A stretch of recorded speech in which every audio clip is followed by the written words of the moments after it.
Bien, buenas tardes. Buenas tardes a todos.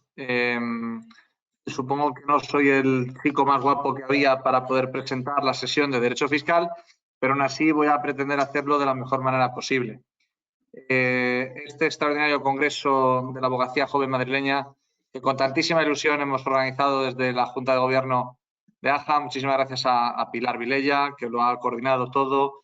Muchas gracias a nuestro presidente siempre, a Alberto Cabello, al Colegio de Madrid, a su decano, porque al final es el soporte que nos permite también desarrollar a nosotros, como abogados jóvenes, pues esta labor extraordinaria e impresionante, bueno, no sé si de asesoramiento, de acompañamiento, es decir, de compartir con los compañeros más jóvenes y compartir todo lo que tenemos y hacer un congreso con la calidad de los ponentes que van a participar, que están participando, pues es una acción que es extraordinaria y que no podemos estar más satisfechos y más agradecidos. Pues también a todos los que estáis presentes en esta sesión de tarde, en esta sesión de taller de Derecho Fiscal, que vamos a continuación a ir advirtiendo sus ponentes, sus mesas, etcétera, y que no podría desarrollarse si no tuviéramos asistentes, espectadores, para poder compartir ese conocimiento que van a hacer los profesores Pablo Chico, Pablo Casillas, Fernando López, que nos acompañan esta tarde.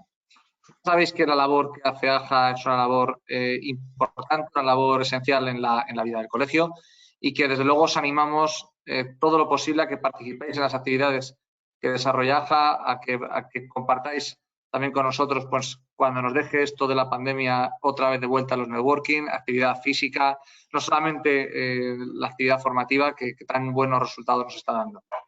Hay muchísimas gracias a Chema Comas, que siempre está por ahí, a Alberto Reventún, que es nuestra voz en off, que es el que permite que siempre salga todo esto bien.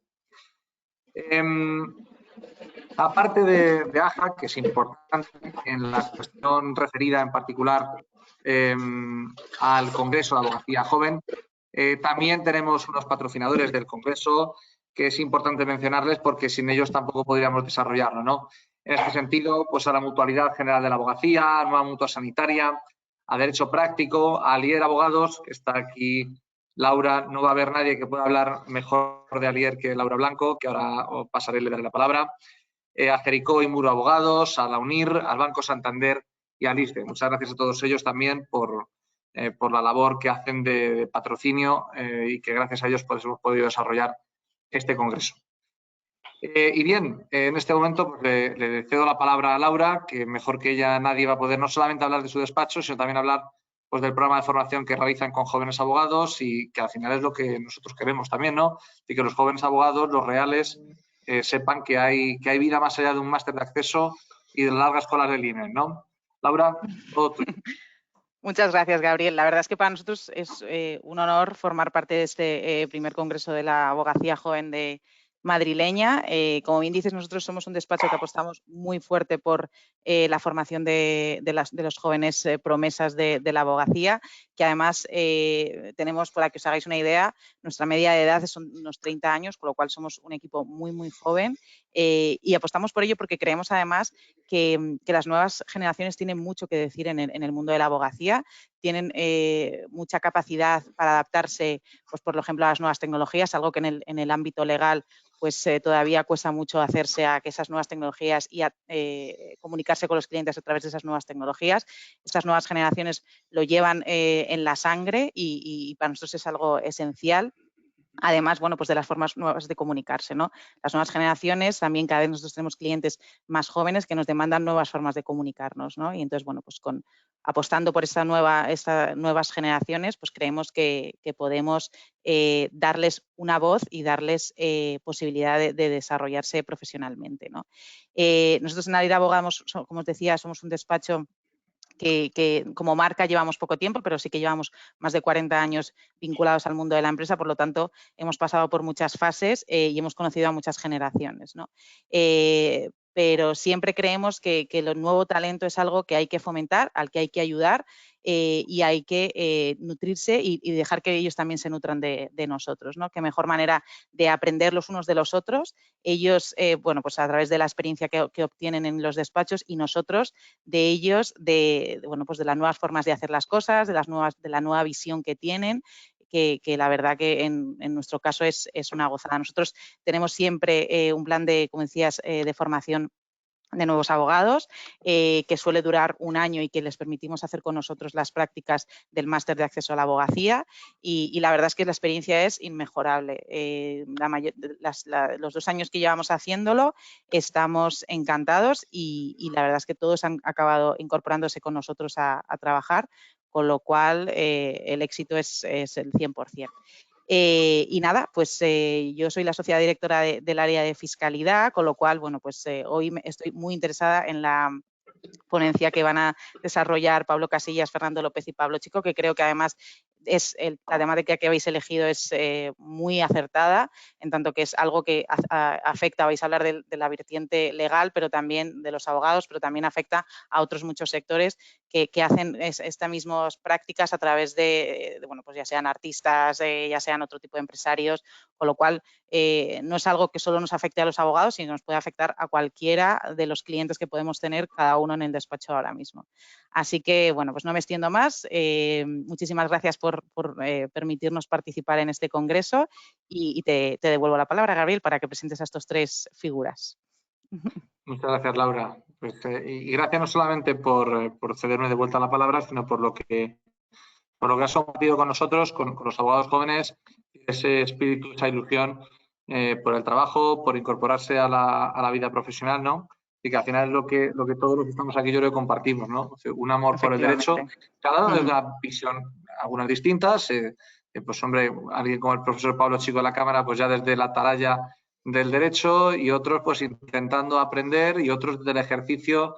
Es verdad que el fiscal se puede permitir el lujo de no ponerse tanto la toga y el barro, eso es verdad, ¿no? Es decir, hay que reconocer que tiene una defensa bonita en el sentido de defensa de despacho, ¿no? Es decir, de trabajo con el cliente sin la presión a lo mejor de tribunal, que bueno, a lo mejor hay gente que le gusta también, ¿no? Es decir, es otra idea distinta de conocer el derecho, no es la típica visión que a lo mejor nosotros desde AJA trabajamos muchísimo con los temas de abogado de oficio, turno penal, civil, etcétera. Yo creo que también áreas como fiscal, como contencioso, pues son tremendamente interesantes, ¿no? Así que muchas gracias por tu aportación. Precisamente en la línea que señalaba Laura al final, ¿no? La fiscalidad de las sociedades profesionales de abogados es lo que nuestros 3 extraordinarios ponentes se han decidido compartir, cada uno desde una arista distinta, para abordarlo desde el tronco común que se ha presentado, ¿no? Es llamativo que el Estatuto General de la Abogacía, por un lado, y la Ley de Sociedades Profesionales, por otro, permiten la posibilidad de ejercer la actividad profesional a través de una sociedad, incluso a través de sociedades unipersonales, de acuerdo con la Ley de Sociedades de Capital.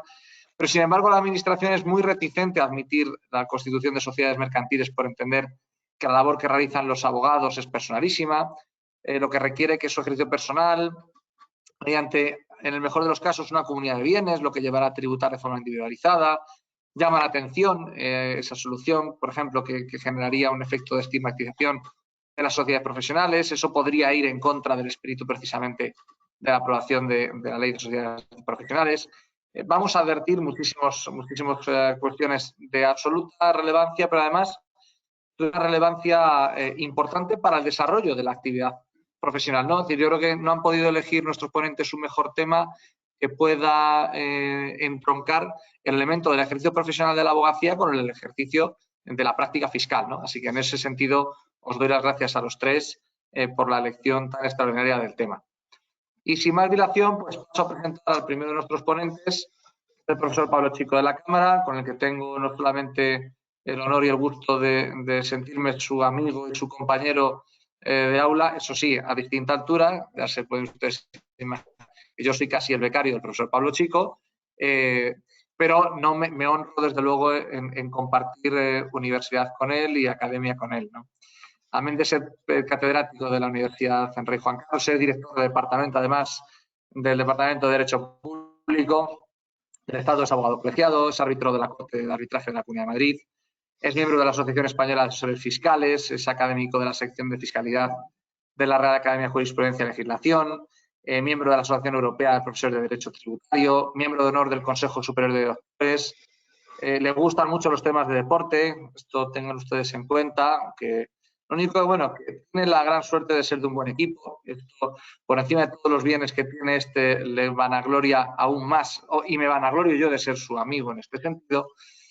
Y bueno, la verdad que su hoja de servicios a España y a la universidad es importante. No solamente como autor de publicaciones, como director de revistas, es un presente en muchísimos másteres, y si lo está es porque su enseñanza, como vamos a ver a continuación, merece la pena. Así que, profesor Pablo Chico, tiene usted toda la palabra y toda nuestra atención. Muy bien. Muchísimas gracias a la organización del Congreso de la Abogacía Joven, y en particular pues querría tener este primer agradecimiento, pues igual que Gabriel, pues a Pilar, por supuesto a Laura, que es un placer el que pueda estar con nosotros pues para presentarnos, y como no puede ser de otra forma, pues al ilustre Gabriel Martín, le agradezco muchísimo que se haya podido acordar de mí. Cuando me cursó la invitación, a mí me surgía la duda, porque como el congreso es sobre la abogacía joven, y me temo que lo de joven no iba por mí, pues me temo que debe ser por lo de abogado, por lo que ha tenido el gusto de invitarme. Y entiendo que también, pues, aunque no soy joven biológicamente, pero sí que espero pues reunir las características del ADN de todos los jóvenes abogados, que son entusiastas, frescos, dinámicos, y en esa línea pues os voy a presentar mi proyección de las diapositivas, que espero que puedan ser de vuestro interés. Bien, entiendo que ya se está proyectando, por tanto, pues sin más dilación, comienzo con el análisis del tema.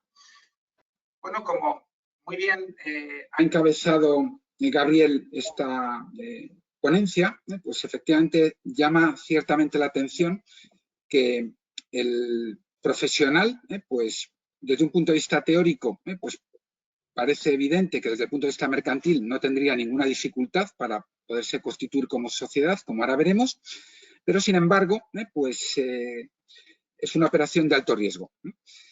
Y lo que trataríamos de ver en estos primeros minutos, dado que actúo como telonero y pues dejo lo mejor de la ponencia, sin duda, pues será lo que venga después, que será pues las ponencias de Pablo y Fernando, pues sí que me gustaría, a modo de entrar un poco en situación, comentar cuál podría ser pues el escenario en el que ese profesional pues estaría con un safe harbor, un puerto seguro, para poder de alguna forma caminar con cierta, vamos a decir, tranquilidad. Ya les anuncio que si alguien se conecta en esta ocasión pues para escuchar de mí cierta seguridad, pues me temo que no va a ser fácil, porque se trata de un tema ciertamente espinoso y en el que la administración, pues como Goliat, pues siempre pues tiene mucho que ganar, ¿no? Bueno, es un tema, como digo, ciertamente histórico, porque ya en el año 2009 ya emitió una nota la agencia tributaria respecto a esta praxis, tal vez mala praxis, según la agencia tributaria, de determinados profesionales que a través de negocios simulados pues ejercían determinadas actividades. Y como bien ha señalado Laura, pues efectivamente no solo afecta a los abogados, aunque hoy toca hablar lógicamente de la actividad del ejercicio de los abogados, pero sí que es verdad que es muy interesante para todos los abogados, porque no solamente les afecta a ellos en sí mismo por su actividad, sino que a todos sus clientes que sean profesionales, como vemos aquí, pues también pueden tener ciertos peligros de que llegue la visita de la inspección. Bueno, han pasado más de 10 años, en particular 12 años de esa primera nota, y nos encontramos que ya en el plan de control tributario, que es relativamente reciente, de enero de este año 2021, ya se nos anuncia que efectivamente estamos ante una situación que considera Hacienda que va a suponer un uso abusivo de estas situaciones. Bien. Un momento, porque he perdido la presentación. Vale. Si viéramos podemos decir, el campo de situación del por qué efectivamente puede ser interesante el constituirse desde el punto de vista societario un profesional, veremos que tiene un gap fiscal ciertamente atractivo. Para los profanos en esta materia, para los neófitos, fíjense qué gap supone el tener que efectivamente constituirse mediante una sociedad en el que, si es una startup, que puede ser precisamente el vivo ejemplo de los jóvenes abogados que están asistiendo a este congreso, pues en los 2 primeros años de ejercicio estarían tributando un 15% y a partir del tercer año con beneficios empezarían a tributar el 25%, frente al tipo marginal que, si se fijan, puede llegar a ser del 47% desde la aprobación de la Ley de Presupuestos Generales del Estado, que ha entrado en vigor, como saben, el 1 de enero del 2021. Por tanto, es evidente que esto pues puede generar muchísimo atractivo para que efectivamente ese profesional se constituya como sociedad. Bien, visto ya con números, pues la verdad es que llama ciertamente la atención que un simulacro de una persona física, abogado o, como digo, profesional, que pudiera tener una base imponible de 1.200.000 euros, pues fíjense, estaría tributando un 47% en torno a 550.000 euros. Sin embargo, si facturara y se dedujera además el salario, que se ha puesto un salario de 200.000 euros, pues tendría una tributación en los 2 primeros años de 150.000 y a partir del tercer año de 250.000. Fíjense la diferencia entre tributar como sociedad o tributar como persona física. Bien, ya descendiendo al campo de la práctica, por desgracia no va a ser tan sencillo porque siempre vamos a tener la espada de Damocles de la hacienda pública previamente para corregir esas conductas. Y si siguiéramos la técnica del semáforo, veríamos que en el lado izquierdo que tienen ustedes de la pantalla tendríamos el semáforo en verde si en el mejor de los escenarios la Administración considerara que estamos ante un supuesto de economía de opción. Pues bien, podríamos decir que esa sería nuestra postura para defender, lógicamente, el ejercicio de la abogacía, como bien señalaba Gabriel, a través de una sociedad mercantil. ¿Cuáles serían los criterios que debería de concurrir para que efectivamente esa persona pudiera estar muy seguro de que no va a tener ningún supuesto de regularización por parte de la Administración?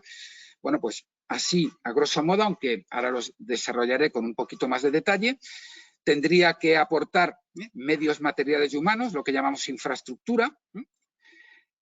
Aquí ya se plantea cierta problemática porque el artículo 5 de la Ley del Impuesto sobre Sociedades habla de medios materiales y o humanos, es decir, utilizando la conjunción copulativa, pero también la disyuntiva, y esto es muy interesante, es decir, para poder ejercer la actividad económica y tributar el impuesto sobre sociedades no se necesita los dos requisitos conjuntamente, entendiendo por medios materiales para que lo entendamos desde un punto de vista clásico, el local a pie de calle, sino que también requeriría, como digo, contratos fundamentalmente laborales. Pero vuelvo a insistir sobre este tema porque luego nos podremos detener más en el debate.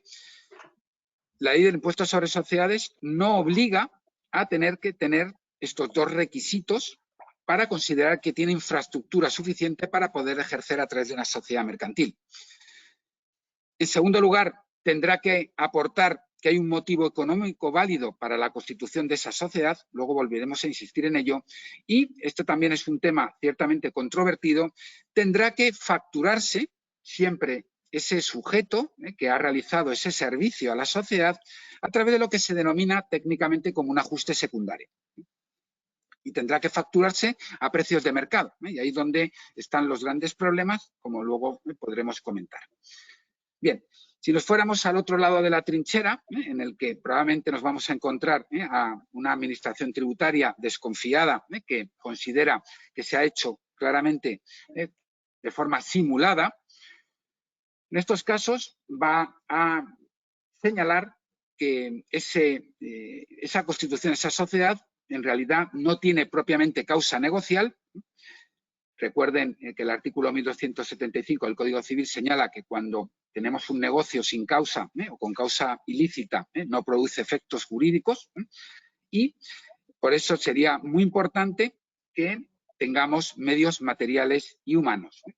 Porque la Administración está entendiendo, haciendo una interpretación muy sui generis de ese artículo 5, está entendiendo que deben de concurrir ambos requisitos. Bien. Y luego tendríamos una tercera situación en esos círculos concéntricos que hemos visto, en una zona secante, lo que podríamos llamar el fraude de ley, que en el ámbito tributario se denomina conflicto en la aplicación de la norma tributaria.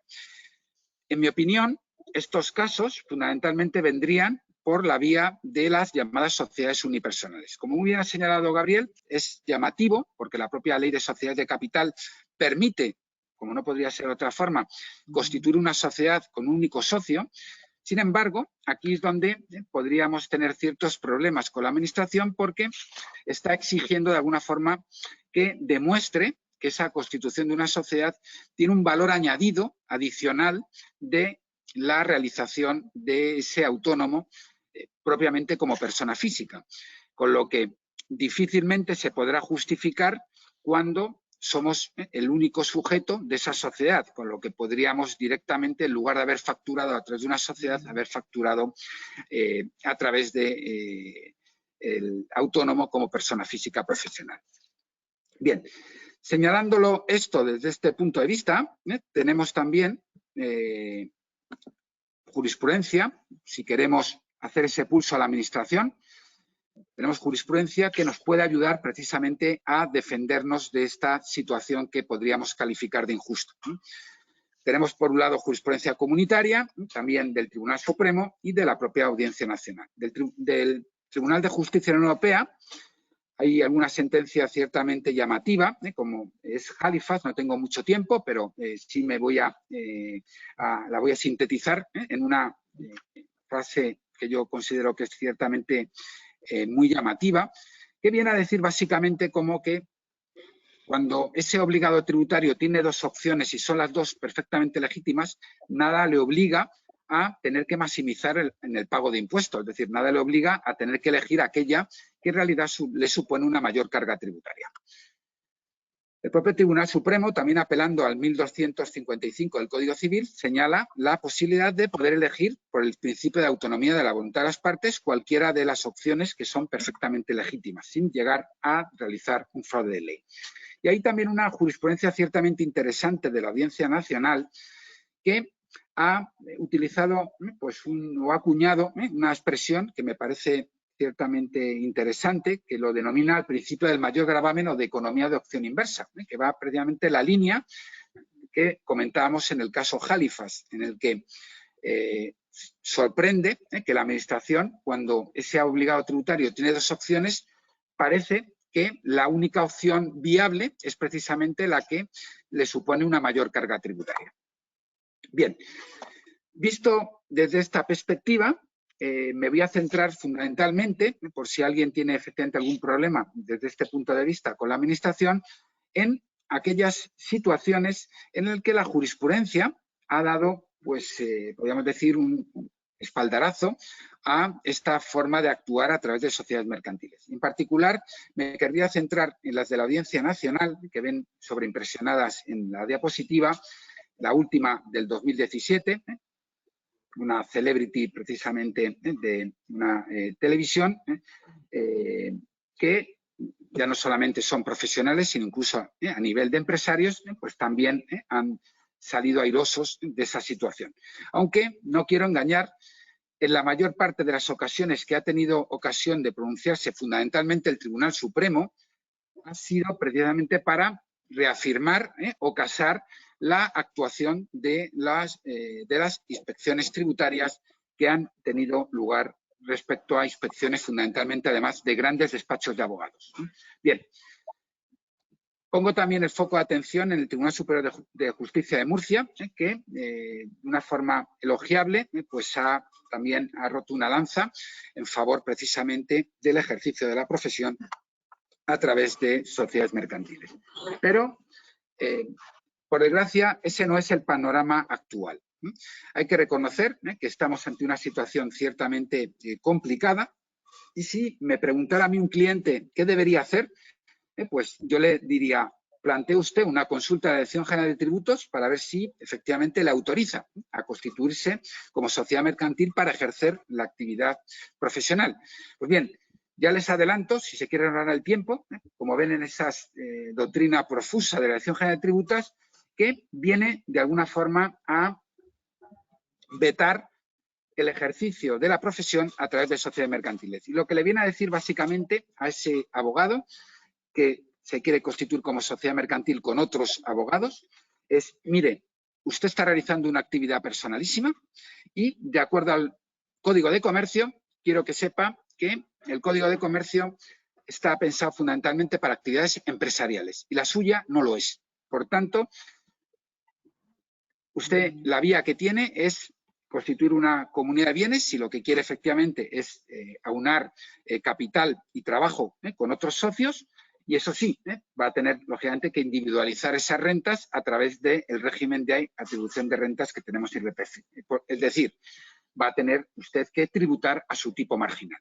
Por tanto, me temo que eso no nos va a ayudar.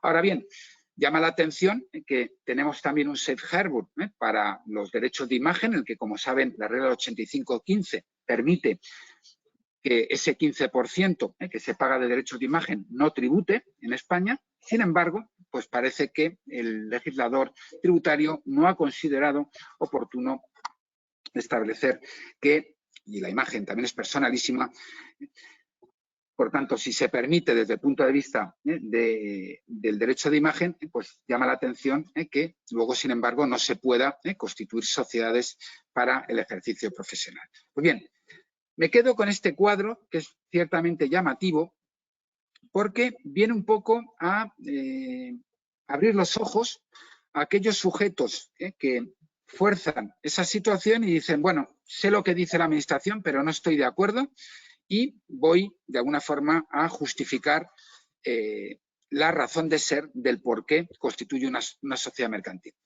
Para ello, lo que tendría que hacer ese abogado, ese profesional, es probar, acreditar que tiene una motivación económica. Eso es fundamental. Si no pruebas esa motivación económica, entiende la Administración que lo has hecho claramente por un fin fiscal y entonces, en el mejor de los casos, lo calificaría como fraude de ley, pero ya digo que en muchas ocasiones lo considera simulación y transparenta esos ingresos que han sido percibidos en sociedad en sede de la persona física y, por tanto, tributando al tipo marginal. Pues bien, como les apuntaba, habría básicamente 4 vías para poder justificar el por qué yo estoy ejerciendo la actividad como sociedad mercantil. En primer lugar, aportando que tengo infraestructura. Vuelvo a insistir sobre este tema. La ley del impuesto sobre sociedades no obliga a tener conjuntamente medios materiales y humanos. Y aquí yo creo que nos deberíamos de adaptar a los nuevos tiempos.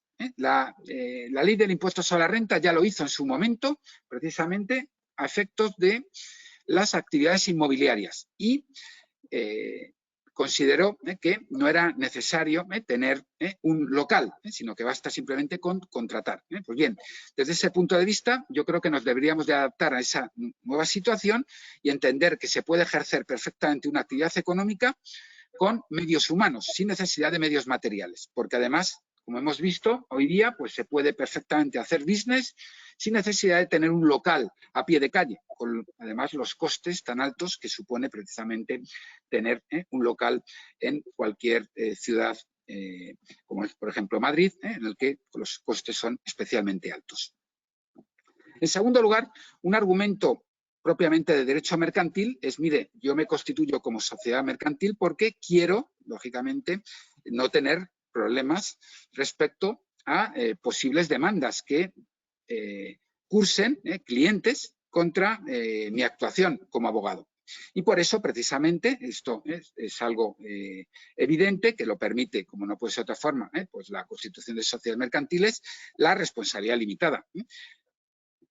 En tercer lugar, podríamos señalar que la ley de sociedades profesionales, como vemos aquí, permite efectivamente constituir sociedades mercantiles en su artículo primero.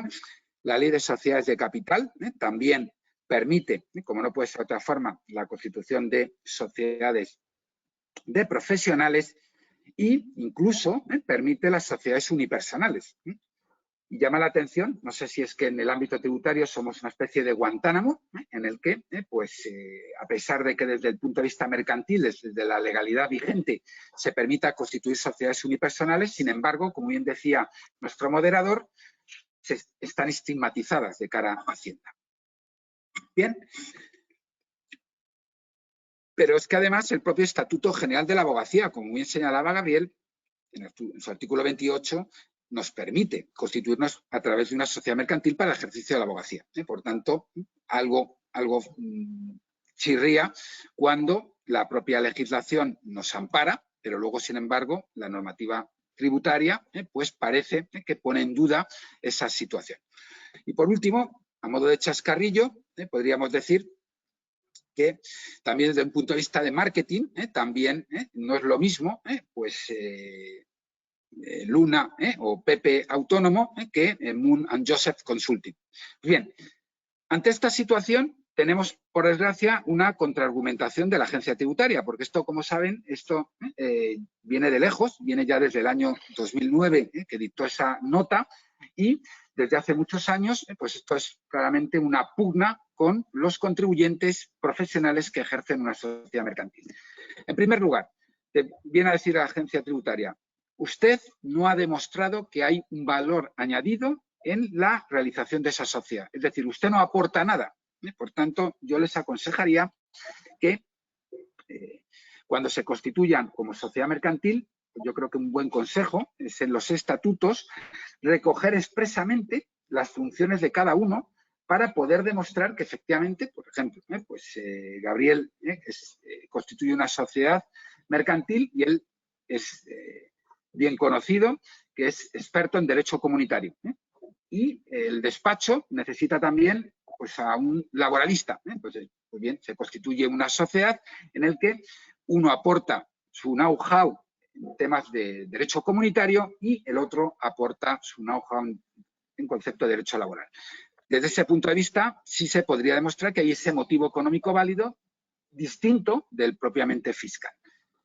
Otro argumento que utiliza la Administración para decir, bueno, sí, efectivamente, todos conocemos el tema de la responsabilidad limitada, es que para ejercer la abogacía, como muy bien sabemos, se requiere un seguro de responsabilidad civil. Por tanto, tampoco estaría en juego el patrimonio personal y lo peor es el familiar, porque aquí pues está en juego que cuando uno tiene familia, que se puedan encontrar que pues pierden su casa. En tercer lugar, se alude por parte de la Administración que se hace con abuso del derecho. Por eso creo que es muy importante el tema de la infraestructura. Si no tenemos, al menos, ya digo, aquí es discutible, Hacienda exige medios materiales y humanos y aquí se plantea también otro problema interesante. ¿Qué se entiende por medios materiales? Hasta la fecha se entendía que era un local, pero hoy ya hemos visto que las nuevas tecnologías nos invitan a que podamos hacer business sin necesidad de tener un local. Se puede hacer a través de un business center, por supuesto, que supondría una reducción de costes. Por ejemplo, es algo que seguramente vosotros, como jóvenes abogados, pues os estáis planteando. ¿Qué más infraestructura tendríais que tener desde un punto de vista material? Bueno, pues el ordenador. Bueno, pues es evidente que Hacienda considerará que un ordenador que cuesta 150 euros, pues eso propiamente no le hace distinto ese valor añadido del que hemos hablado antes. El tener un vehículo, cuidado con tener un vehículo y tenerlo afecto al ejercicio profesional. Hoy no toca hablar de esto, pero que sepan que también Hacienda tiene una encrucijada abierta precisamente con estos temas y en la mayor parte de las ocasiones pues regulariza precisamente porque considera que el abogado no necesita de un vehículo para poder ejercer óptimamente su actividad profesional. Y por último, el tema del marketing, que tampoco lo considera la Administración porque considera que se puede tener efectivamente una marca corporativa, que es la que se conoce de cara a la publicidad, pero luego a la hora de firmar los contratos se puede hacer a través de Luna o a través de Pepe, marketing sin ningún tipo de dificultad. Bien, para ir ya avanzando en casi en mis conclusiones. Terminando, ha dicho el profesor Pablo Chico, seguro. ¿Perdón, Gabriel? Para ir terminando, ha dicho el profesor Pablo Chico, ¿no? Eso es, sí, voy terminando. Disculpa que me estoy alargando demasiado. Bueno, para terminar, simplemente apuntarles que hay una sentencia que es del año 2019 del Tribunal Supremo, que lo que viene a decir básicamente es que hay que estar caso por caso. Por tanto, no ayuda nada a la seguridad jurídica. Es decir, hay que probar ese motivo económico válido y si no se prueba ese motivo económico válido, entonces es evidente que se podrá regularizar. Bien, aquí tenemos dos sentencias que no voy a comentar por falta de tiempo, pero que sepan que en estas sentencias el despacho de abogados a su vez tenía una sociedad en la que se facturaba a doble nivel. Esto podemos decir que es un ejemplo de manual por parte de Hacienda de lo que no se debe hacer. Lo digo para que evitemos esa situación. Es decir, si tenemos un despacho de abogados que se factura a nivel general, debe ser el propio abogado el que ya facture a la sociedad, no a través de ese mismo abogado tener otra sociedad y facturar. Y, como digo, voy ya terminando con alguna conclusión que voy a entresacar sin perjuicio que podamos comentarlo en el debate. En mi opinión, me parece muy injusta esta calificación y lo comentaremos en el debate. Si tenemos tiempo, se crea una tensión claramente con el principio de libertad de empresa. Y desde ese punto de vista también, fíjense, tendría tensión con el derecho comunitario, con la libre prestación de servicio y la libertad de establecimiento, que en distintas sentencias del Tribunal de Justicia, algunas muy recientes, viene a señalar que ese empresario, ese profesional, tiene plena libertad para poder ejercer la actividad con el instrumento que considere necesario. Para mí, me parece que la única solución, aunque me parece que es un brindis al sol porque no me va a escuchar la Administración, sería armonizar tipos de gravamen entre sociedades y personas físicas. Creo que con eso se acabaría el problema. Muerto el perro, se acabó la rabia, pero vuelvo a insistir, es evidente que no le va a interesar esa situación porque supone una pérdida de recaudación. Y no me da tiempo hablar del tema de del safe harbor, efectos de precios de mercado, pero como tenemos a unos ilustres ponentes, probablemente pues mejor que yo lo van a poder definir. Y acabo ya con una rápida reflexión traída del cerco de las ciudades. Muchos profesionales, muchos jóvenes abogados estarán deseosos efectivamente de poder ejercer la actividad y tendrán un sueño que es el de poder ejercer la abogacía a través de una sociedad. Por eso podríamos decir que aquellos que están fuera, me temo que van a soñar con estar dentro, pero sin embargo los que están dentro, gracias a la agencia tributaria, sufren ferozmente. Muchas gracias por vuestra atención y quedo a vuestra disposición para luego en el debate. Gracias.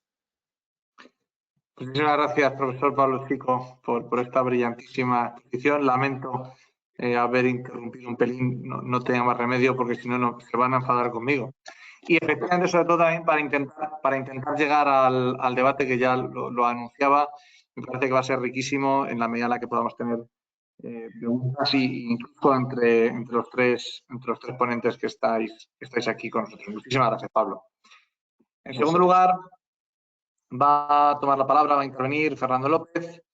En fin, si no digo esto se enfadará conmigo. En efecto, seguro que ustedes tienen todos un amigo del EPE, ¿no? Bueno, pues yo también tenía un amigo del y me traía a Fernando López, claro, porque el EPE es un sitio famoso. Y entonces, pues, en todos los despachos tendría que haber alguien del EPE. Nosotros en Ayuela Jiménez pues tenemos el nuestro. Como ya pueden ustedes advertir, pues es compañero de despacho, con lo cual tampoco no puedo opinar con una objetividad enorme, es más bien una opinión subjetiva. Pero lo que sí es objetivo es su carrera, su trayectoria como abogado, porque ha estado en grandes firmas, no solamente ahora en la actualidad, como digo, en el despacho de Ola Jiménez, como socio de Fiscal, sino que él ha sido director legal ya de Evershit y previamente a Evershit ha sido abogado tanto en Ontier como en Aramburu.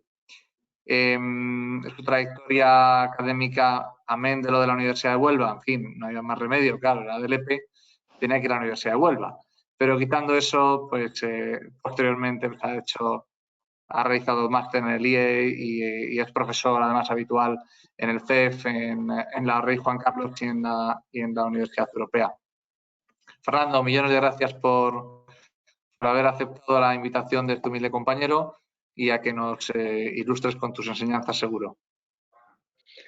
Muchas gracias, Gabriel. Muchas gracias por la invitación a participar en este primer congreso de Abogacía Joven. Muchas gracias a toda la organización y en especial también a mi amiga Pilar Vilella, ¿no?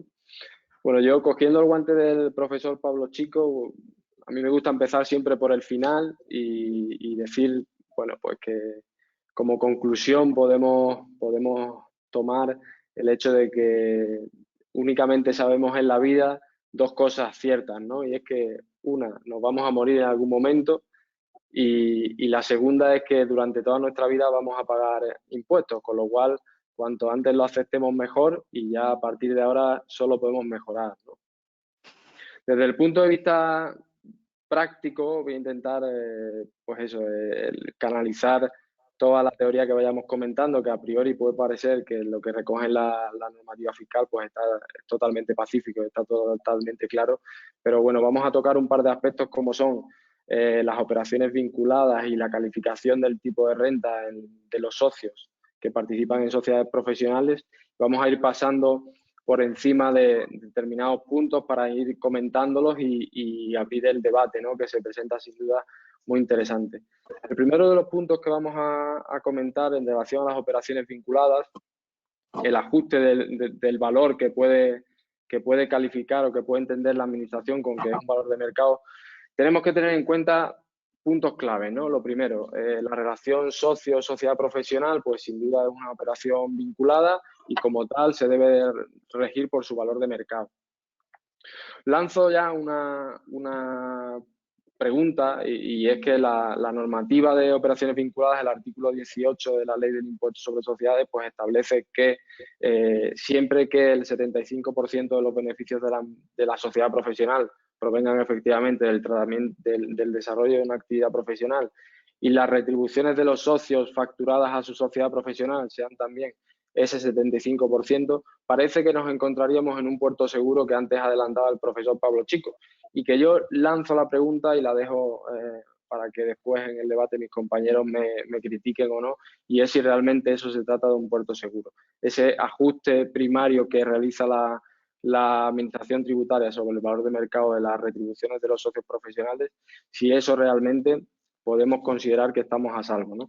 Por otro lado, tendríamos lo que se llama, además de la operación principal, pues tendríamos posibles operaciones secundarias y es donde entra en juego este ajuste secundario, ya que también establece la ley que en función de la calificación que tenga la operación en sí, en función de su naturaleza, pues la administración tributaria también puede ajustar y ese valor de mercado o esas diferencias de valores en la operación en sí, pues puede recalificarla y tratarla pues como la operación sea finalmente calificada. Este ajuste secundario solamente lo puede llevar a cabo la administración en procedimientos de comprobación e inspección y así lo refrenda pues el Tribunal Supremo recientemente en una sentencia del año 2020, de diciembre de 2020, pero en esa sentencia se remite también a una famosa sentencia del 27 de mayo de 2014 que poco a poco comentaremos a continuación.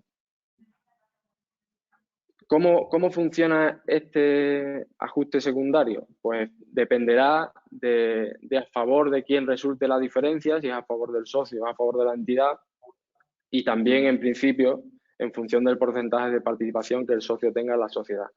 Si la diferencia es a favor del socio, en ambos casos, tanto por la parte del porcentaje que tenga la sociedad como por aquella parte que no corresponda a ese porcentaje, el efecto va a ser el mismo, es decir, va a ser un gasto no deducible, una retribución de los fondos propios en la sociedad, es decir, como si repartiese un dividendo, y para el socio va a ser o bien un dividendo puro y duro o se va a calificar como utilidad percibida de la entidad en su condición de socio, que básicamente es algo similar al dividendo y que se califica también como rendimiento del capital mobiliario.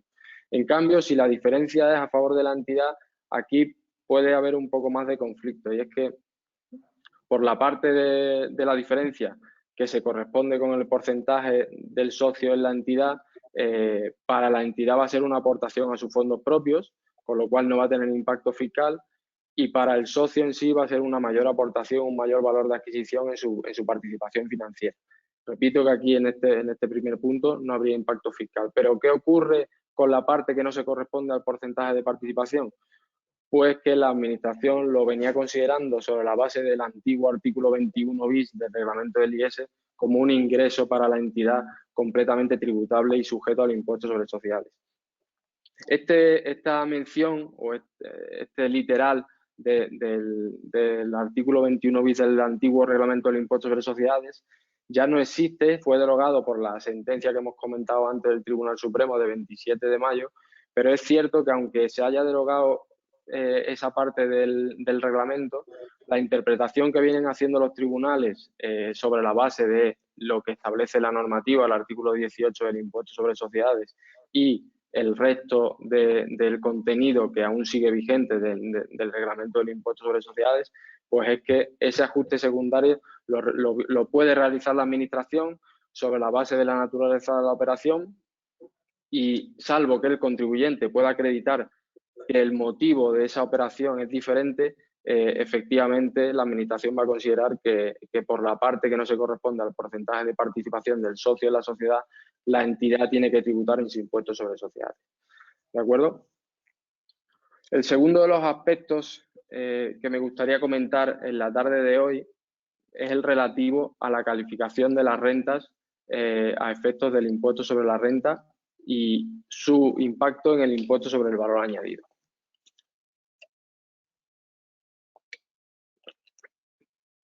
Para esta calificación no existe una normativa específica, sino que nos tenemos que ir a las definiciones generales, en este caso, de los rendimientos del trabajo y de los rendimientos de actividades económicas. O sea, ahora avanzaremos en esas definiciones y se trata de una cuestión, aunque parezcan que los criterios están establecidos de forma clara, repito, al final es una cuestión de hecho que, como bien apuntaba el profesor Pablo Chico y después profundizará mi compañero Pablo Casillas, pues se sustenta en los medios de prueba que el contribuyente sea capaz de aportar a la Administración, que al fin y al cabo es el árbitro en todo esto.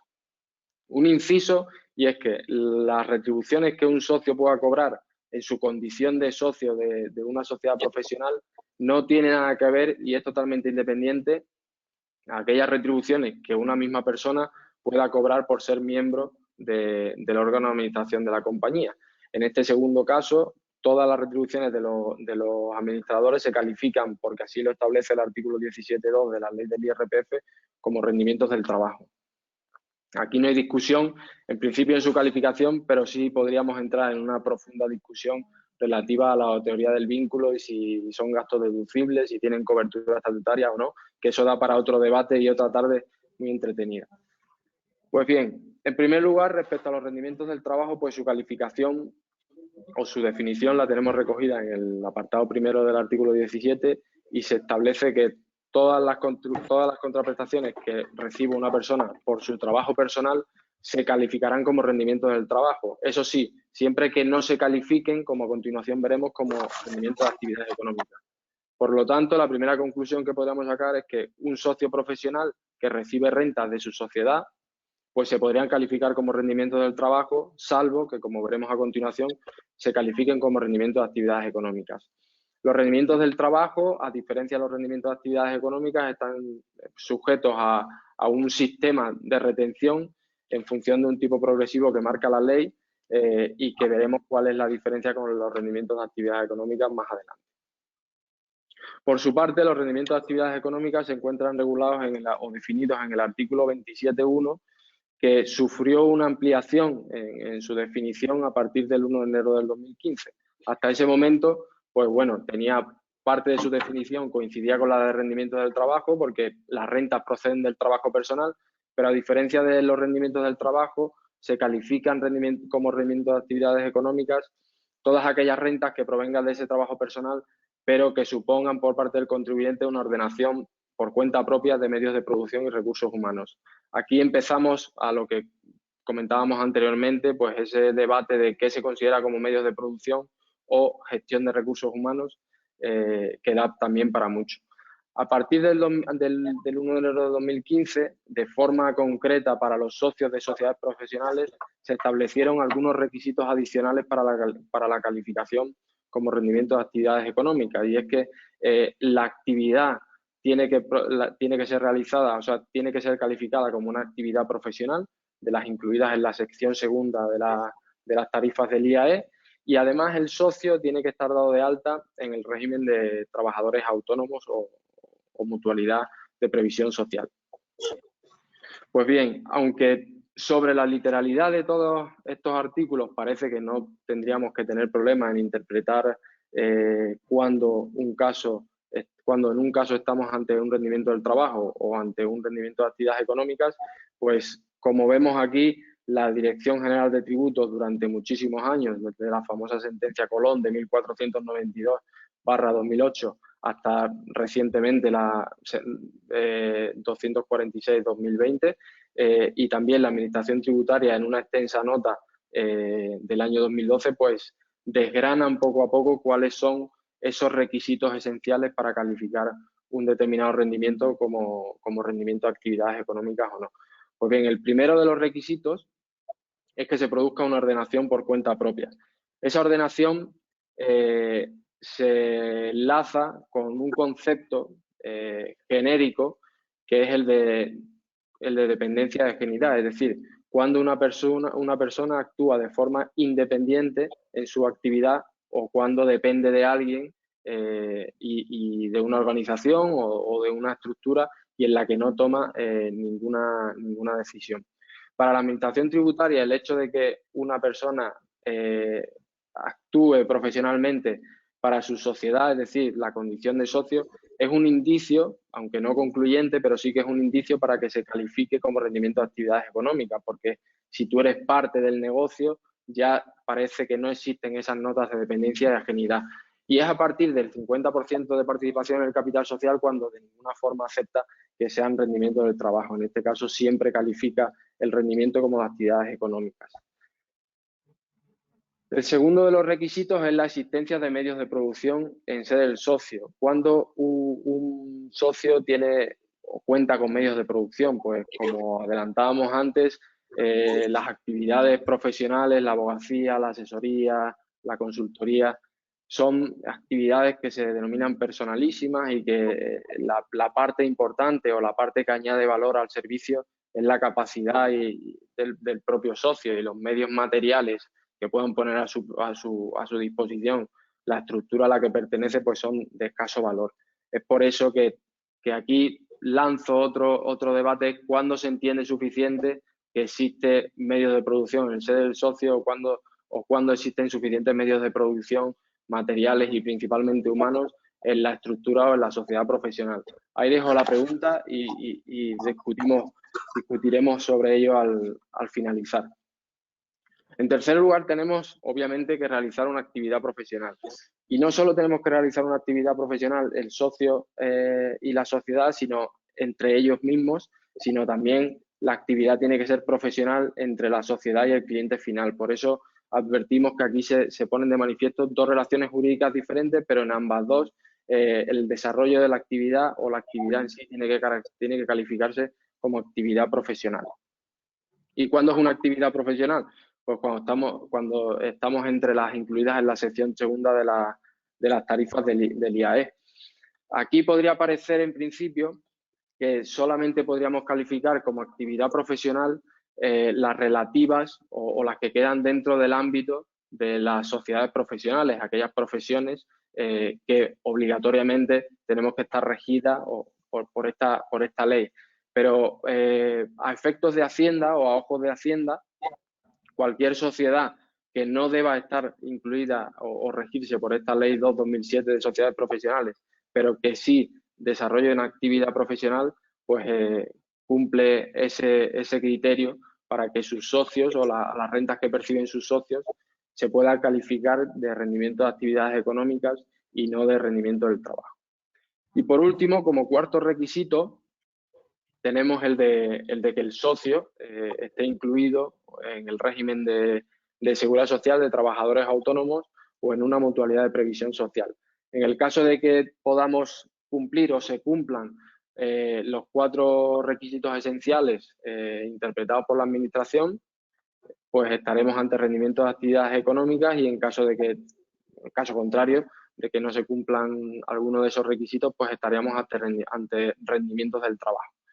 Cuando nos encontramos ante rendimientos de actividades económicas, que para los abogados es lo habitual, las retenciones, como decíamos antes, no son por aplicación de un tipo progresivo, sino que el párrafo 5º del artículo 101 de la ley del IRPF establece una retención fija con carácter general del 15%, salvo en aquel ejercicio en el que se inicia la actividad y los 2 siguientes donde se puede aplicar una retención del 7%. Digo se puede porque no es obligatoria. Un abogado desde el inicio de su actividad puede perfectamente incluir en sus facturas la retención del 15%.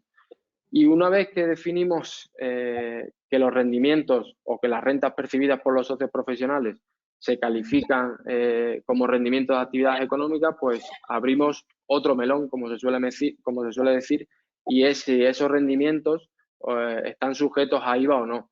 En principio, todo hace suponer de que la respuesta tendría que ser, sin ningún tipo de duda, afirmativa.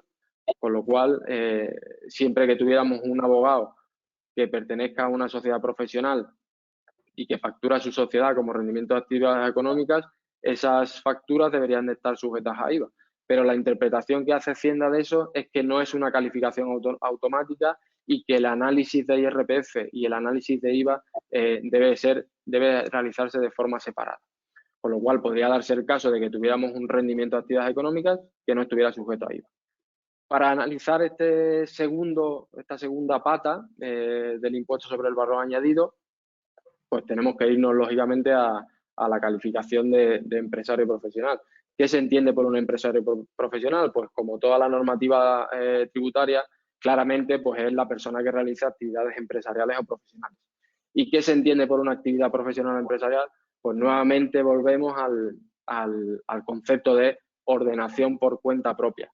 Aquí el punto clave, tanto para rendimientos de actividades económicas que veíamos antes como ahora para el IVA, es que es el carácter independiente o no con el que el socio pueda desarrollar su actividad. Si yo, socio de una sociedad profesional, tengo total independencia o relativa independencia en la toma de decisiones y en la organización de mi actividad, mi facturación y mis prestaciones de servicios a mi sociedad estarán sujetas a IVA. En cambio de que yo no tenga esa independencia, como más adelante veremos también, pues no estarían sujetas a IVA. Obviamente, las relaciones laborales puras están excluidas y no están sujetas a IVA, tal y como establece el artículo 7 en su párrafo 5º de la propia ley del IVA. Pues bien, como decíamos antes, el punto clave aquí es la ordenación por cuenta propia de factores de producción, tal y como veíamos también para los rendimientos de actividades económicas, y es la independencia que tenga el socio a la hora de prestar esos servicios y de organizarse. Si finalmente concluimos, ahora lo debatimos a continuación, si finalmente concluimos que las prestaciones de servicios están sujetas a IVA, obviamente hay que cumplir determinadas obligaciones fiscales, como es el alta en el censo de empresarios, emisión de facturas, presentación de autoliquidaciones periódicas trimestrales de IVA, etcétera. Pues bien, este punto, paradójicamente y para sorpresa de todos, pues también viene siendo interpretado por la Dirección General de Tributos o viene o tiene que ser interpretado por la Dirección General de Tributos porque parece que no es tan claro como se podía pensar. Incluso la Administración Tributaria en el año 2015 emitió un dictamen, una nota para intentar clarificar cuáles serían los indicios que tenemos que tener en cuenta a la hora de analizar si una prestación de servicio de un socio profesional a su sociedad profesional debe estar sujeta a IVA. Y como decíamos antes, pues nos detenemos en 4 puntos que yo me atrevería a resumir en esa independencia que decíamos, ¿no? El primero de ellos son las condiciones laborales del socio.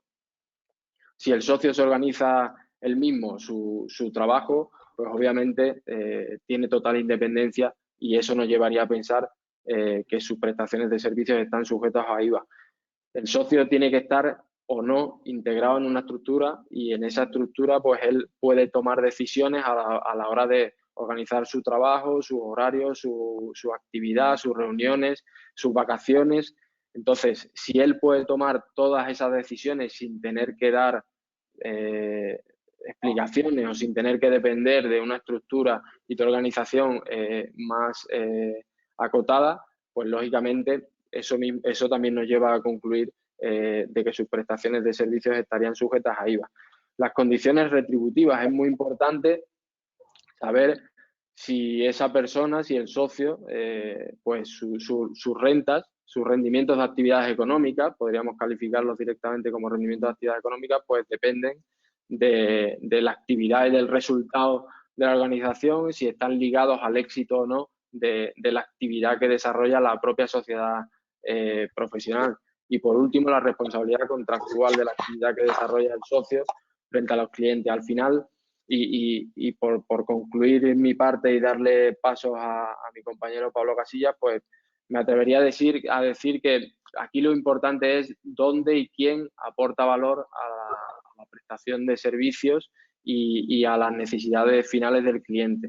En el caso de que sea el socio o los socios, en este caso, pues lógicamente sus retribuciones van a ser calificadas como rendimiento de actividades económicas y van a estar sujetas a IVA. Y por último, pues simplemente agradecer de nuevo a la organización que me haya permitido participar en el Congreso y os invito a participar en el debate y a sacarle un poco de jugo a todos estos asuntos. Muchísimas gracias, Fernando, por esta extraordinaria presentación, esta intervención, especialmente en estas cosas que tanto te encantan, las simuladas y estas cosas tributarias tan divertidas y fantásticas. Y en tercer lugar va a tomar la palabra Pablo Casillas. Aquí me sucede lo mismo que las 2 anteriores, tienen ustedes que disculparme, pero soy absolutamente subjetivo en la presentación. Claro, cuando uno presenta a un amigo no puede ser objetivo, es absolutamente imposible. Así que lo primero que tiene Pablo Casillas que es un amigo y un buen amigo de hace muchísimos años. Es compañero de la Universidad de la en Derecho.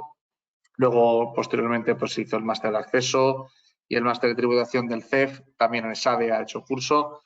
Y desde el año 2013, esta empresa PVC, tan famosa por alguno que hizo algún titular divertido con un vídeo, pues le tiene allí desde 2013 en Price, en la sección de Tax and Legal y especialmente pues es un experto en procedimientos tributarios, tributación administrativa, economía administrativa y ya sea en compañías nacionales o internacionales. Y aparte, bueno, pues es ya autor también de artículos en la ley, en Wolters Kluwer y colabora habitualmente también en universidades públicas y privadas, en la Europea, en ISDE, en UNIR, como profesor. Pablo, muchísimas gracias también por aceptar esta humilde invitación que os he cursado y tienes la palabra para exponernos tu parte. Bueno, en primer lugar, un agradecimiento muy brevísimo a Gabriel, a Pilar, a Alberto, a los patrocinadores, porque sin vosotros pues no sería posible, desde luego, que hubiese habido este congreso. y a mis compañeros de este panel porque ya habéis visto el nivelón de ambos. El profesor Pablo Chico, pues excelente, y Fernando López, pues también ha demostrado todo su conocimiento y sabiduría. Yo ahora quiero hablaros de cuando la cosa se pone fea, fea de verdad, y es el plano penal, ¿vale? Penal, y un poquito también tocar la infracción administrativa, ¿vale?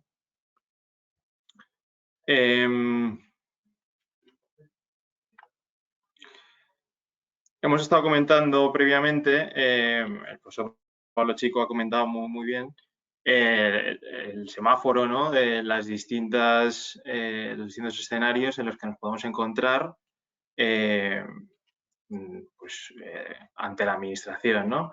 Bien que se califique el uso de la sociedad profesional como una economía de opción, un escenario intermedio que pudiese ser la existencia de fraude de ley, pues que la actividad existe, pero bueno, que realmente no es el medio idóneo la utilización de la sociedad. Y luego el escenario más radical y peor, el semáforo en rojo, sería la existencia de simulación, ¿vale? Como ha dicho el profesor Pablo Chico, la tendencia administrativa actual es que la agencia tributaria tiene puesto el foco en las sociedades de profesionales, no solo de abogados, sino de muchos otros profesionales, y así lo muestra abiertamente en los planes de control tributario, el de este año 2021 y en los previos, y claramente ha puesto el foco pues con notas como la nota sobre interposición de sociedades profesionales, en la que básicamente viene a decir que en el caso de que se identifique que los medios materiales de la sociedad, los medios materiales de la actividad más bien, son del socio y no de la sociedad, pues estaríamos en un caso de uso simulado de sociedades, e igualmente si demostrase la administración que quien de verdad interviene es el socio y el que realiza actividad, y no se realiza actividad con los medios de la sociedad, pues estaríamos en un supuesto de actividad simulada, ¿vale? Todo esto puesto en el contexto de que lo que pretende la administración es evitar que se remansen rentas o que se reduzca drásticamente la tributación mediante el uso de sociedades, como bien ha explicado el profesor Pablo Chico, con esa comparativa de tributación entre sociedad y la tributación de la persona física, ¿vale? Otro aspecto a tener en cuenta es la jurisprudencia reciente del Tribunal Supremo respecto a la simulación y el uso de sociedades profesionales. Tenemos dos sentencias muy recientes de diciembre del 2020 y la anterior de 17 de diciembre del 2019, que también ha sido citada tanto por Pablo Chico y Fernando, sobre el tema de la existencia de simulación. Es relevante aquí diferenciar entre lo que es la formalidad, ¿vale? La asistencia a la sociedad, debidamente constituida, etcétera, etcétera, y lo que es la realidad, ¿vale? O sea, cómo se realiza la actividad verdaderamente, ¿vale? Y un punto muy importante sobre el que reflexiona el Tribunal Supremo, que es si de verdad tiene sentido el uso de la sociedad en la prestación de los servicios, porque eso determinará pues si hay simulación o no, ¿vale? Muy importante también, y al final dedicaremos un poco de tiempo también a ese aspecto, es la importancia de la apariencia y la sustancia. Es decir, que de verdad la sociedad pues tenga sus medios, que esos medios se dediquen al ejercicio de la actividad y que sobre todo lo podamos demostrar, ¿vale? Esto va a ser crucial para salir del escenario de la simulación, que como veremos nos puede llevar a una zona de peligro y de problemas, ¿vale?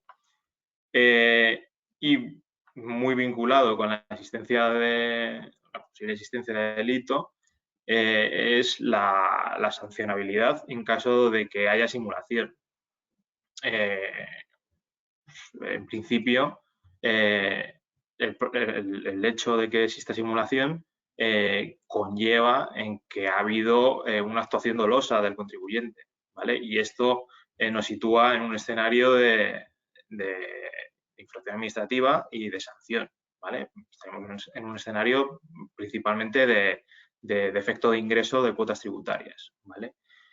Sobre este punto, el Tribunal Supremo también hace un mes escaso ha reconocido que no es posible defender esa inexistencia de infracción en casos de simulación por una interpretación razonable de la norma. Es decir, si la Administración ha aprobado que existe simulación, el contribuyente no va a poder acogerse a esa eximente en el ámbito administrativo sancionador tributario de la interpretación razonable de la norma, ¿vale?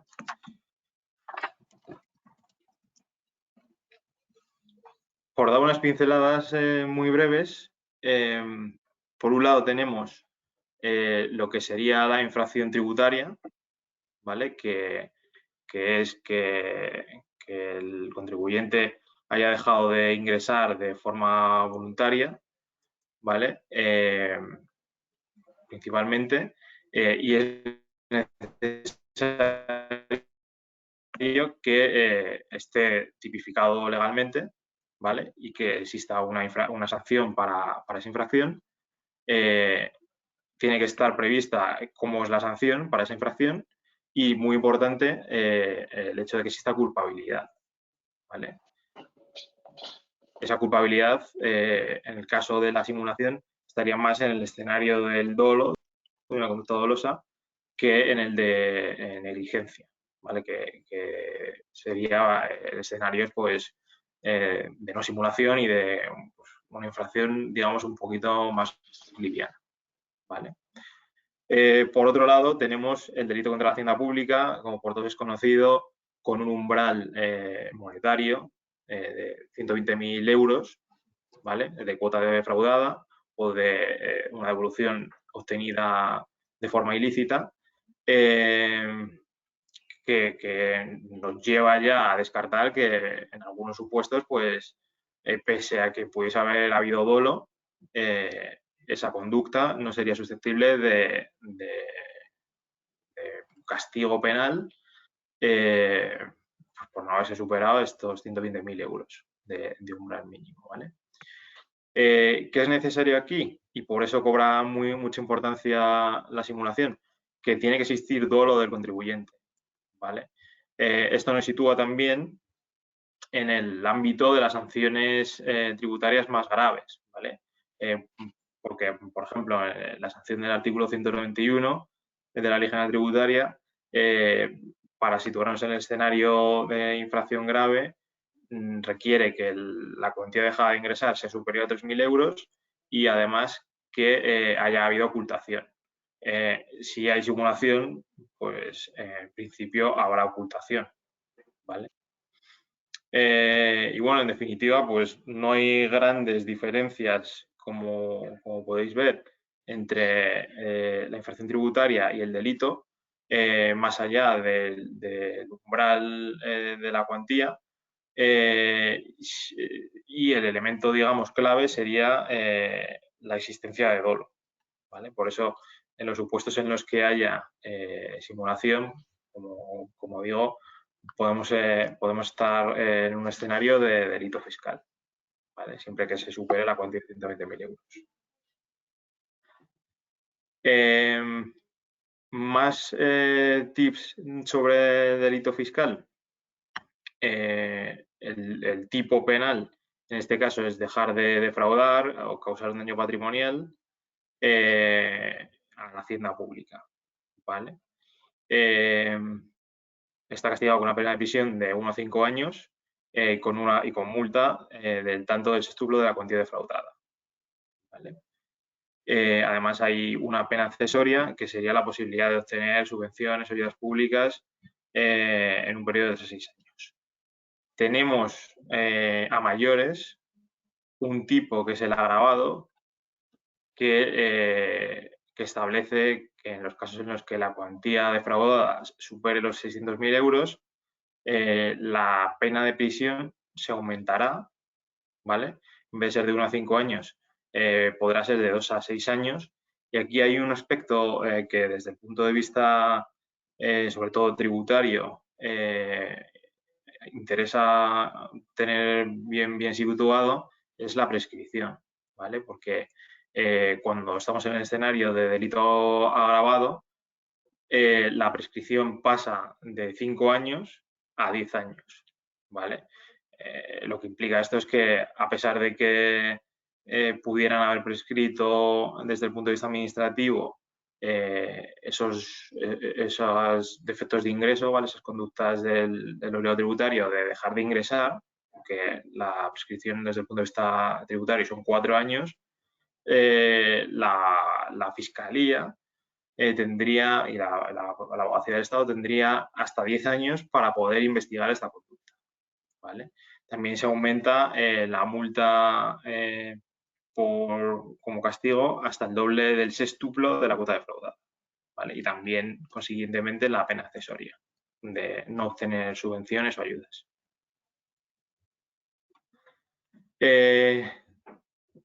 La particularidad de estos procedimientos digamos, delito fiscal viene en que habitualmente suelen detectarse en el seno de un procedimiento de inspección.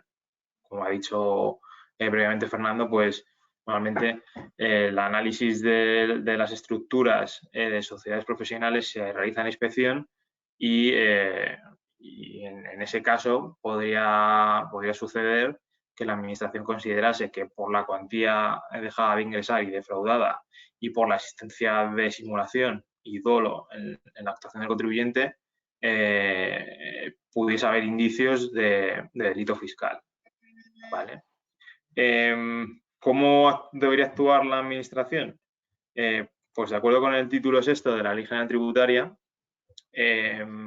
la actuación debe transcurrir de forma natural, o sea, con un acuerdo de inicio de actuaciones y con la existencia de visitas con la inspección, de reuniones y su formalización en diligencias, hasta el momento en el que se tenga que formalizar la propuesta de liquidación, ¿vale? En ese momento, la Administración lo que haría sería, si considera que existen indicios de delito, dictar una liquidación vinculada a delito, ¿vale? Y pasarle lo que se denomina el tanto de culpa a la jurisdicción penal, ¿vale? Al juez penal. Habitualmente pues, se suele realizar a través de los servicios jurídicos de la Abogacía del Estado, que son los que presentan la denuncia ante el juzgado sobre la existencia de un posible delito, ¿vale? Ahí ya será en el ámbito de la jurisdicción penal cuando le corresponda al juez determinar lo primero, el importe de la deuda tributaria dejada de ingresar y si hay delito, y determinar si puede haber delito fiscal en sí mismo, ¿vale? Además, dentro del ámbito del delito fiscal, desde el punto de vista de la Ley General Tributaria, pues hay algunas especialidades respecto a la recaudación en caso de que se condenase en delito fiscal, a las suspensiones y a los recursos, que bueno, que no viene al caso hoy por lo conciso del tema, pero que si estáis interesados es bastante interesante profundizar en ello. Tío Pablo, tengo que avisarte que nos quedan Sí. dos minutos porque nos van a cerrar en la siguiente sesión. Pues voy muy rápido. Estas serían las fases que, como vais a tener acceso a esta sesión que está grabada, pues podéis consultarla con más detenimiento. Y lo que más interesa, yo creo ahora, es entrar en si es necesario, si existiría dolo sí o sí la conducta del contribuyente por el uso de la sociedad profesional de forma interpuesta, digamos, para que le condenasen a delito fiscal. Y a esta pregunta, pues, en primer lugar, afirmativamente tendría que decir que así es, que para que se pudiese condenar a un delito fiscal debería aprobarse por la Administración en la vía penal que ha existido una conducta dolosa del contribuyente, ¿vale? Respecto a esto, quiero destacar que necesariamente el que en el procedimiento de inspección se pudiese haber demostrado, digámoslo así, por la inspección que existía dolo, no tiene por qué conllevar que en el procedimiento penal se demuestre ante el juez penal que existe dolo, ¿vale? Pero es verdad que es un indicio pues, muy vinculante. Es necesario, en todo caso, acreditar la existencia de simulación, ¿vale? Como os decía, tanto en la vía administrativa deberá hacerlo la Administración para luego justificar su liquidación vinculada a delito, como ya en la fase penal, ¿vale? Y aquí un aspecto importante que es el hecho de que si la Administración entiende que hay dolo y que la cuantía defraudada supera el límite del delito fiscal, es obligatorio que tramite la liquidación vinculada a delito y pase tanto de culpa a la jurisdicción penal, ¿vale? Porque si no, se podría, la liquidación que se tramitase en el procedimiento de inspección y que terminase pues, en un acuerdo de liquidación con una sanción, sobre todo la sanción se podría anular por vulneración del artículo 181 de la Ley General. Y finalmente, como comentaba al principio, lo que es más importante para no llevarse sustos si queremos hacer uso de una sociedad profesional es poder demostrar que efectivamente tiene sentido el uso de esa sociedad, ¿vale? Así, aunque la carga de la prueba para demostrar la simulación recae en la Administración, es muy necesario que contemos con todas las pruebas recopiladas de que efectivamente la actividad se está realizando con medios de la sociedad. Si bien no es necesario a priori que sean humanos, pero sí deberá contar su balance de la sociedad con todos los elementos necesarios de la actividad, ¿vale? Importante también poder demostrar, por ejemplo, que los clientes guardan la relación con la sociedad y no con los socios, ¿vale? Hay que destacar también este punto que es necesario por la Administración acudir al principio, al procedimiento, al artículo 16, a la simulación, y que no le valdría utilizar el principio de calificación, ¿vale? Pues recientemente el Tribunal Supremo acotó esta práctica de la Administración. Y finalmente, pues lo que comentaba, esa necesidad de tener muy bien atado la estructura y cuál es la intervención de la sociedad en la prestación de los servicios para, en caso de comprobación, pues poder sobre todo salir de este escenario de simulación que sería el más peligroso. Y sin más, pues por mi parte, cedo la palabra de nuevo a Gabriel para que, como él considere, pues, si se puede, un debate sí. o... Nada, nos hemos comido por completo, absoluta y totalmente el tiempo de la hora y media que teníamos. Alberto Reventún va a acabar con mi vida la próxima vez que me vea en el ICAM. Así que muchísimas gracias, de verdad, de corazón, al profesor Pablo Chico, a Fernando López, a Pablo Casillas, Laura, también a ti, en lo que habéis construido unas ponencias extraordinarias, fabulosas. La verdad que con vosotros, incluso, aún siendo, como decía el Pablo, siendo la materia tributaria dentro del equipo en el que me encuentro. Alguna idea tengo más de lo del comunitario, por eso las sentencias están muy bien. Pero extraordinariamente feliz de haber presentado esta sesión, este taller, dentro del Congreso de la Abogacía Madrileña, del primer Congreso Joven. Así que espero que en el segundo también nos vuelvan a llamar y que hayan quedado contentos con el extraordinario trabajo que hemos hecho. Muchísimas gracias a los tres. Muchas gracias, Laura. A vosotros, enhorabuena a los tres. Muchas gracias. Igualmente. Hasta luego.